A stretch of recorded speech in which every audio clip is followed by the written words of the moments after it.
Ben's going to pop up and tell us a little bit about the WHO Collaborating Centre. Yes.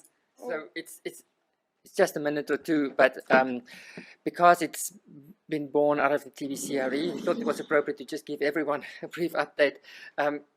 As you've seen, the CRE has, and people from the CRE has obviously left major footprints within the WHO and the Union. So I said, Kerry we're all clearly very proud of her being there and the work that she's doing. On the childhood side, Steve has led the working group, the childhood working group, and is currently heavily engaged in the new guideline development work, which would be a big 10-year milestone, this massive revision project.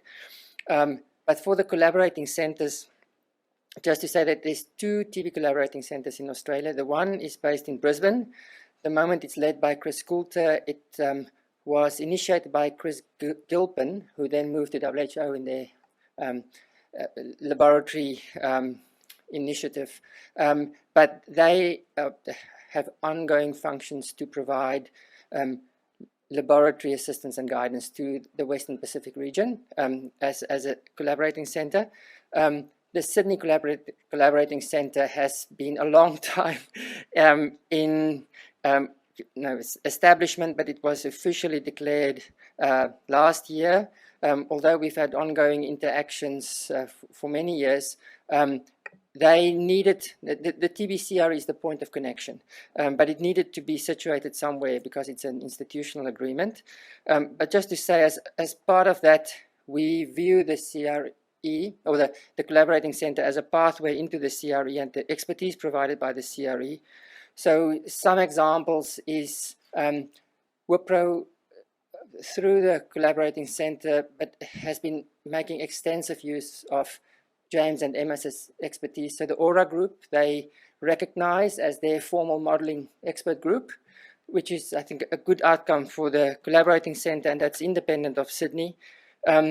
There's also been, Chris has spent time in WIPRO from Darwin and has got good links, and I think recognition that there's Australian expertise for the region to tap into. We also gave some input into the establishment of an advisory group, a technical advisory group for WIPRO, similar to what they have in Geneva. So in the regional technical advisory group, the people that we've put forward and that have been included in the advisory group is Guy Marks, Dr. Nung from Vietnam, Dick Menzies from McGill, and then Dick Brostrom from the CDC. So there's representation way beyond the CRE, but I think it's fostering the goodwill of Australia's contribution, at least.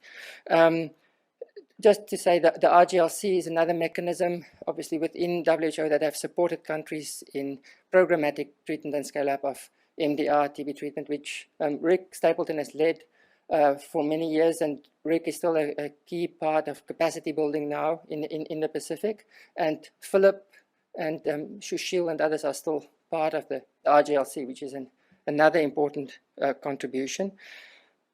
From the more specific interactions with the Collaborating Centre, there isn't an available funding pool. It's really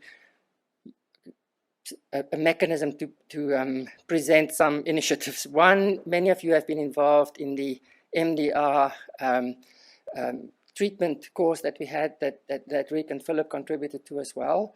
I think the intent was to have that at somewhat regular intervals, but it's obviously very difficult now in the COVID climate. So I think at the moment, just that you know that where the discussions are with WIPRO, in the capacity building space, the 2 suggestions that are on the table is one, WIPRO is developing a new long-term strategic guideline over the next 10 years, and with the input of the technical advisory group, that's being finalized. Mario Roviglione is they've brought him on board as a technical advisor, the lead technical advisor, to draw up this long-term guidance. But what's lacking in that document is how do we get countries to act on the best available evidence that will move the dial towards elimination in the next 2 to 3 years. That's lacking from this long strategic plan.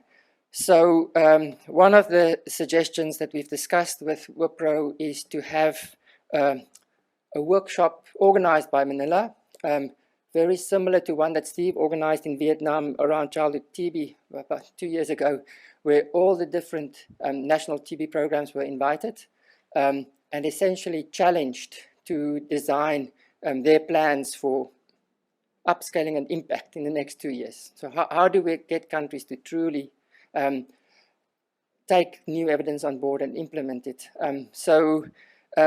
We were hoping that we could build on the evidence base that's been created in Vietnam and within the region to help guide such a workshop. The plan was to have that as a 2-day workshop, maybe virtual or in person in Manila, and then countries will, at that workshop, develop their own priorities, things that they want to, where do they want to be in the next 2-3 years to be in a better position to where they are now, what are their immediate priorities, and then WHO will follow up with countries to make sure that those plans are progressed and implemented as best possible.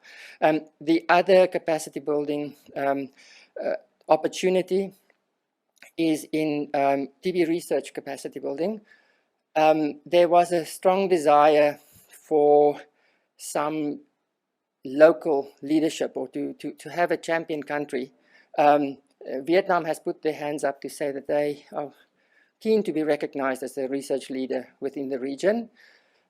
So the current plan is to build on the previous MICO, this is American Thoracic Society, ATS endorsed training program that Guy and Greg ran in Vietnam pre-COVID, but to build on that and to develop a TB training course with the input of the McGill WHO Collaborating Center, and to run that maybe initially as every 2 years, but in Vietnam, for them to have ownership, to build their own faculty over time, and also those courses I think will create an alumni over time, which will be the people that could help from our discussions last night, how do we get countries to take ownership, to change their own trajectory?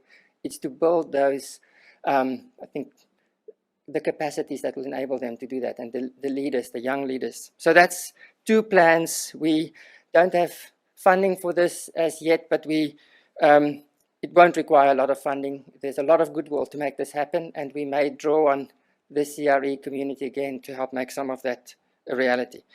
I think that's all I have to say at this point, that we now just have quarterly catch-ups with the regional, with the WIPRO head office. If anyone has any suggestions of something that they think is important to discuss or to share with them, obviously you can share it individually, but we would be happy to channel that to them as well.